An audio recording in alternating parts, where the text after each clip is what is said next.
tanghali, mga tech, mga mechanic, at sa mga owner natin dyan, mga car owners.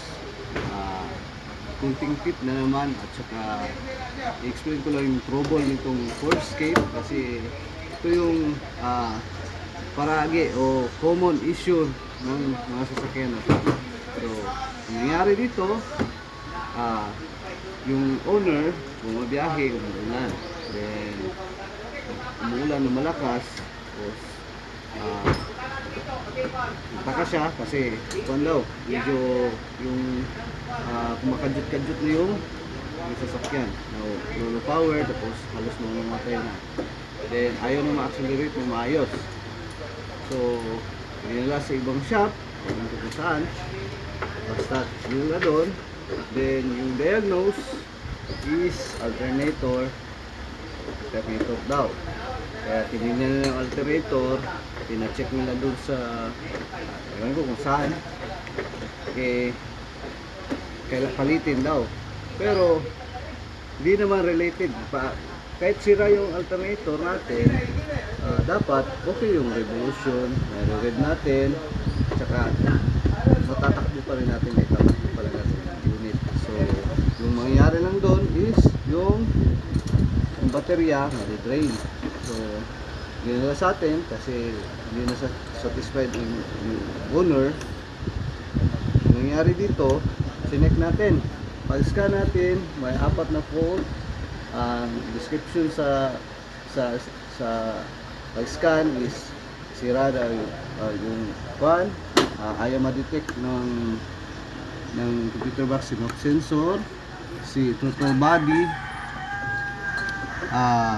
si oxygen, at saka meron pang isa, yun, basta't 4 na sensor, I think. Kaya sabi ng owner, baka sira yan. Di naman, pagka gano'n naman kasi, pag apat na sensor magkakasabay na sira, parang hihira naman yun. Kaya nagdesisyon ako, sinek namin yung sensors, yung harness, continuity test, sinek namin dito, hanggang dito sa computer box, at galing dito sa computer box hanggang dito sa mga sensors, sa map, sa throttle body, sa EGR, okay naman, okay lahat. So pati pa yung alternator, may fault din.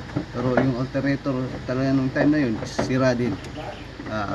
Main cause, tinignan namin, renewable namin, lahat good naman. Sabi ko, di naman sira yung sensor, bakit may magpapalit? Gagastos ka lang na malaki, tapos hindi pa rin masusolve yung problema natin. Kaya nag-decision ako, sabi ko, computer box na to. So nung tinignan namin yung computer box ito, binuksan namin, yun nga, confirm, basa yung loob, corroded yung luma nito. Kaya umorder kami ng bagong box. So problem solved na siya ngayon, gumagana na. Computer box na pinalitan, yung ating sensors is okay.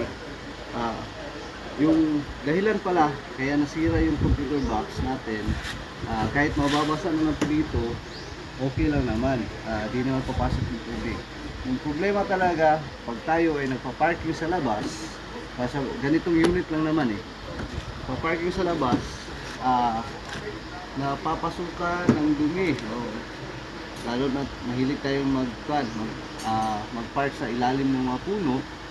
So itong drainage dito napupuno ng yung mga dahon o mga dumi. So napupuno yung drainage dito. Kaya yung time na malakas talaga yung ulan, bumabiyahe siya, napuno. Then the same time yung pinaka tawag nito, yung pinaka yung meron kasi itong maliit na butas dito, ventilation ng computer box, pinasukan din ng langgam. So kaya yun yung cause, umapaw yung tubig dito, tumaas, then pinasok yung yung ventilation kasi nakakapasok na talaga yung tubig kasi pinasukan ng mga langgam. So, yun yung main cause. Kaya minsan bantayan natin yung yung drainage natin, baka marumi na. Kasi kung marumi na, hindi na makaka-drain yung tubig, aapaw yung tubig dito sa computer box natin at saka mababasa yung loob ng computer box natin. Lalot na dinaanan na ng langgam, binahayan na ng langgam. So, yun lang yung problema, naging problema nito. Natagalan lang kasi medyo mahirap maghanap ng box, kaya talaga bantayan natin yung ating drainage. Kasi yun, common issue to ng mga unit na to. Forescape, sold na, tapos na, okay na. Testing na lang natin lahat. Check na namin yung aircon. Nagpalit na tayo ng alternator din kasi nung napaandar natin, ayaw talaga magkarga.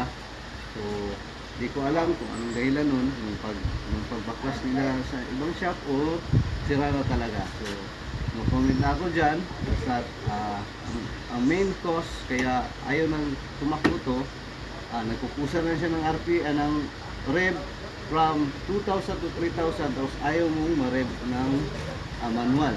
So, nagpupusa siya, di mo ma-rev sa pedal natin.